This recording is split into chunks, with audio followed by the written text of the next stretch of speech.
Hello, Robs. We're back with Hilda Lewis, The Witch and the Priest, a novel based on the true story of Joan Flower, the infamous 17th century witch. This chapter is rather long, so I'm going to break it into two parts. And plus, I made a mistake and actually read chapter 7. I read like the first line or two of chapter 6, and then somehow I got up and blew my nose. Came back and I just started reading chapter 7. So there we go, bruv. I'm going to read about 6-7 pages here, and then I'll have to do a second one just because it's going to be too long. Chapter 6, he groaned aloud. Why was she permitted to come and torment him with her hateful tale? He knew the answer well enough, because in that tale he had played his part, and because the devil had shut her out, and God had not yet taken her in. And in the end, to one or other she must go, and so she came back to him now, in the form of the girl she had once been, with her sweet shape and her dark hair and her scarlet ribbons. A girl any man might love, even a priest. He knew the moment's panic. How if she lied about God's part in this? How if her coming was yet another devil's wile to catch his simple soul? A ghost, she said softly, cannot lie. There is a compulsion upon the dead to speak the truth. But whether you believe me or not, it is a battle between us two, my soul for God or for the devil. He started. He had not spoken yet. She had known his thought. The eyes of a ghost pierce through flesh and bone to the mind beneath. And so I have the advantage of you. My advantage is greater, he answered quickly, and must always be greater, seeing God is on my side. What advantage that is we have yet to see, she smiled. But you hinder my tale with your doubts and your questions. Now I had Meg back on my hands. If I knew her, she would be spying here and there, putting two and two together in her slow way. If she would discover I was a witch, what then? Would she run to betray me in fear, or would that same fear keep her mouth shut? I did not know the answer, but this I did know. I must keep her with me until her child was born, and I must take heed what I said and what I did. For 3 months and more I must deny myself the sweet joys of our meetings and the sight of the Master's face, and after that I had one other hope, to make her peace with my lady. I had to be free of the girl. It was not that I did not love my daughter. It was that I loved the master more. I told Meg I was for the castle to speak with my lady. Let her take heart and all would be well. And surely, I thought, the master will help me. It was mid-January and the road rutted and slippery as glass. I slipped and slid, cursing my lady and her virtue, which was as wintry as the weather. As soon as I set foot within the gate, I knew it was all useless. The steward jumped from his office like a spider from its web and ordered me away. There was nothing for it but to obey. Seeing he followed me every step. But as I went, my eyes looking this way and that, I spied my lady. She was on her way to the stables, well wrapped about with furs and carrying a basket of apples. I did not love her the better for her furs, nor that her dumb beasts fed upon dainties poor folk could not afford. I ran forward before the steward could stop me. She would have refused all speech with me, but I had taken her by surprise. She returning my greeting very civil, but she would hear no word of Meg. She could not, she said, allow my girl in the house, an infection to the innocent. It was clear to me for all her civility that henceforth, surprised or not, she would not speak with me ever again. I curtsied my goodbye, all burnt with my anger. You had no cause, Samuel Fleming said. She was more than just. Margaret, her sins being proven, was sent away. But Philippa, since there was nothing against her but the clatter of tongues, Philippa she kept. And for that she paid dear, Joan Flower said, soft and spiteful. When I reached home again, Meg met me all hope. Now at the sight of my face she fell a-weeping. Courage, girl, I said. My lady is not the only door. If she slam hers, another will open. Meg shook her mournful head and would not be comforted. And so the days passed, if they were long, to Meg heavy with her child and cut off from the castle.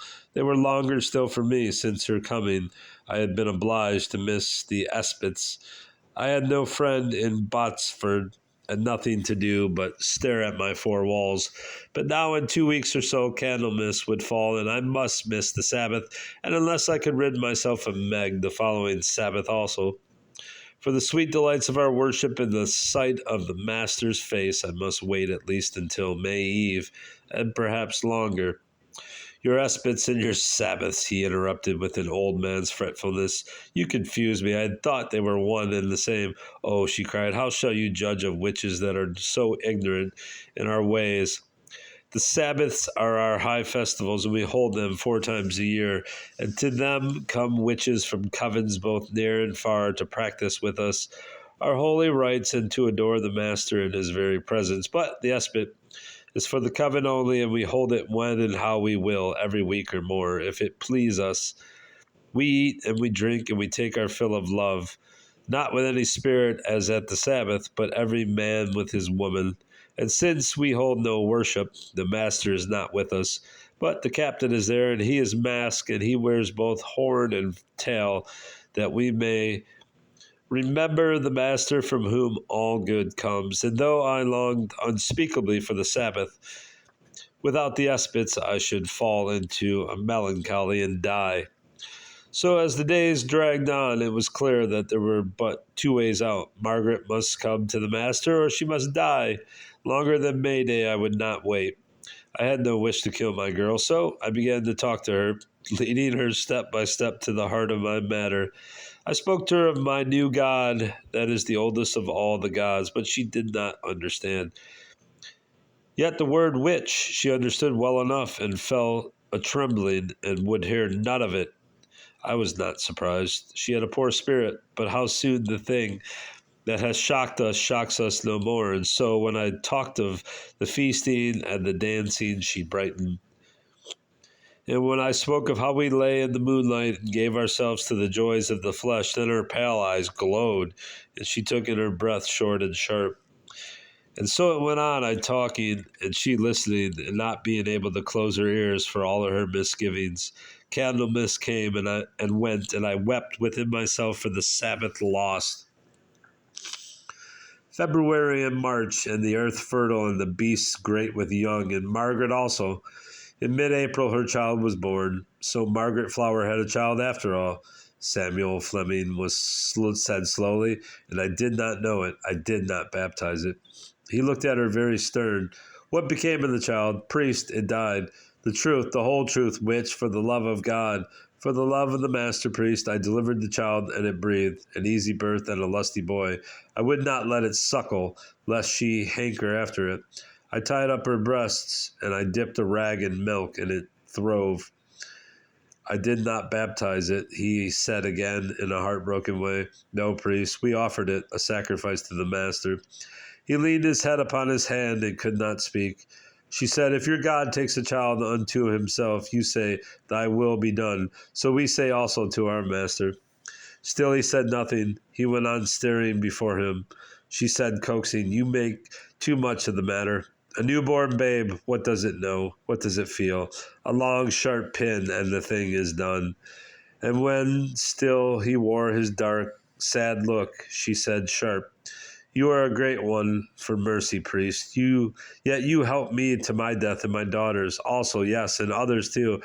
And what mercy would you have shown this child, born of the witch's brood, that alone would have brought him to the rope? We talk of a little child, he said, and have not little ones swung from the rope's end? Yes, and poor dumb brutes that have no soul to know right from wrong. She was right on both counts, and he could say nothing. But why, he asked, when he had enough recovered from the sickness in his soul to speak again. Why did you murder the newborn child? It was not murder, it was sacrifice. The priest should know the difference. He spread hopeless hands. What use a dead child to your master? What did you hope to gain? A dead child is more use than a living one. And what did I hope to gain? What you good Christians pay for, the love of my God. God who catches you in a snare to take your soul, does not your God do likewise? And once caught, to be a servant in all your glory is all your glory. I cannot understand, he groaned, and hid his face in his hands. Then, priest, you should try, for us it is easy. our own eyes see the God. We talk with him face to face. We salute his body with a kiss. Priest, priest, if you could see it, the dark night, and in our hands the blue lights burning. We make our own heaven. Our stars flame together, and our Lord is in the midst of us. Blasphemy! His voice came out voiceless. He looked with horror upon her face, lifted and blind with ecstasy. She made a little movement of impatience. How should you understand, she said, you with your stale wafers and your thin wine and your old man's blood running slow in your veins. It took Meg many a weary week, and she a young woman full of the lust of living. And even then she was not one. She longed for the joys of the Sabbath, but she was afraid. At last she agreed to offer the child, for, she said, speaking my own words, a child offered to the master is happier than a child reared in shame and poverty. Offer, she kept saying, offer. She never once said sacrifice, though she knew well what was meant. But that was like Meg, a poor creature that could not look facts in the face. And so it drew on to May Day. The wind still blew cold, but spring was in the air. Meg took all day about her preparations. She, who these last weeks had crouched by the fire, scarce troubling to draw a comb through her hair, now combed and clean, white-skinned, pale gold hair, she looked comely enough. We took up the child and wrapped it in Meg's gown, and I put my own shawl about it as a shelter against the night. Were you not over careful of the child you were to murder? He asked, heavy with anger. Sacrifice, priest, not murder. We wished to offer it alive, and the night was cold. Besides, we had no grudge against it, and why should it suffer without need? And it was well we wrapped it, as you shall see. Then I appointed Meg with the ointment, and I put the child in her arms as she lay upon the bed. When she felt herself first falling, she cried out so loud that I clapped my hand upon her to quiet her. And when we began to rise, she screamed again, and I took the child from her, lest it fall. And so, for the first time, she set foot on the place of the Sabbath. When the Master stood amongst us, she trembled like an aspen and dared not look. And when we moved in procession to do homage with the kiss, she hid behind a tree.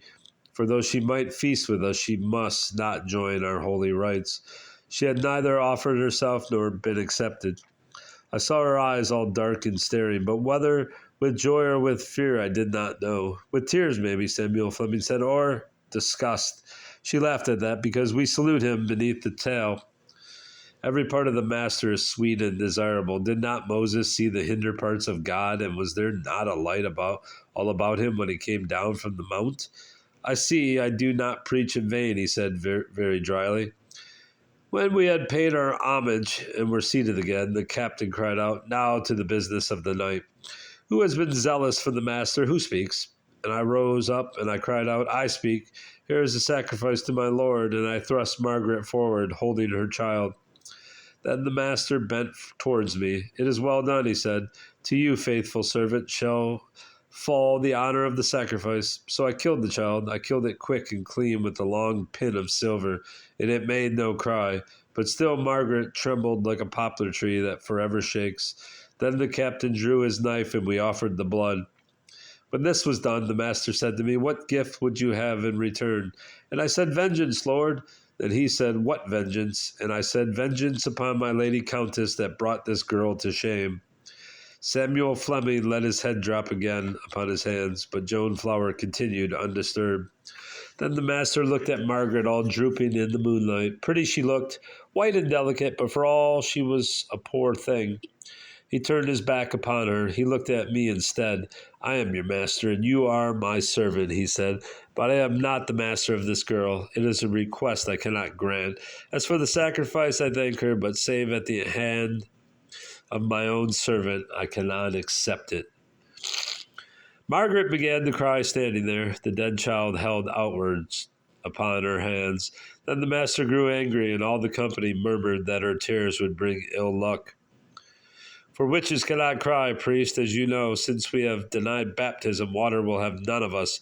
And that is a thing you know also. Witches have been swum often enough. Witches have been swum often enough. But what you do not know is this. The tears of a Christian, however evil, if he is not forsworn baptism, can bring the power of the master to naught. So they muttered louder and louder, crying out to tear her in pieces and pour out her blood for sacrifice. But the master only commanded me to take my fool away. Then the captain blew upon his horn, and the master cried out in a great voice, Do ye my will, or die the death? And his voice was so great with his anger that the earth shook.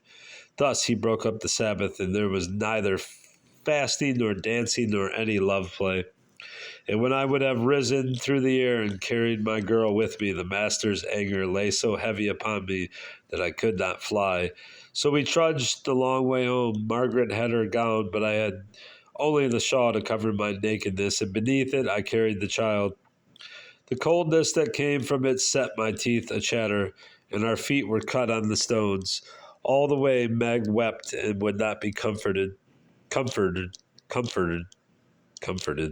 Yeah, that's comforted. The sun came up and folk began to stir. A thrifty housewife had already set her washing on a line, and when her back was turned, I helped myself to a shift and a petticoat. And now the sun was hot, and we walked in the heat of it. But still the dead child lay cold against my heart, and as we went, we begged here and there. Sometimes we got a crust, but more often they set the dogs on us. In the evening, we came into our own country, and we knocked upon Ellen Green's door over at Stathorn. When she saw, she would have shut the door again. Saw us, she would have shut the door again, but in the end, she threw us a piece of dry bread. Though she would not suffer us indoors, nor yet even to lie within her barn. And I will stop there for prudential reasons. There you go, Ralph. Until next time, goodbye.